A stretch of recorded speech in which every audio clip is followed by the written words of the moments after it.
ګرانو کتونکو السلام علیکم. زه محمد سلمان همدرد د حق غږ پښتو چینل خبري لنډیز کې ستاسو کوربه اوس تاسو پام را اړوم د مهمو خبرونو لنډیز ته.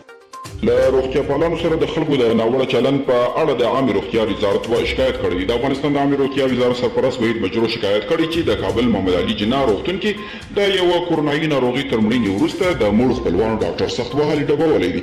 ښاغلي مجروح وایي ډاکټرانو د خلکو د خدمت لپاره شپه او ورځ په ځان یوه کړې، خو بیا هم څه پیړې خوري.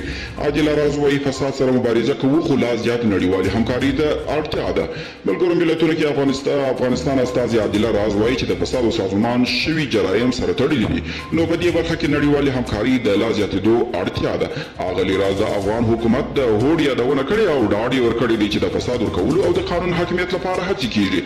افریقا ته د کورونا ضد واکسین لیږدول تقریبا پټه بدرېدلي دي. تېره اونۍ یوازې په جنوبي افریقا کې د هېواد کې د کورونا ویروس پیښې په سلو کې شپېته زیاتې شوي دي او دا په داسې حال کې دي چې په دغه هېواد کې د جانسن اینډ جانسن واکسین د تطبیق چارې له ستونزو سره مخامخ دي او د واکسین یو دوز ورکول کیږي.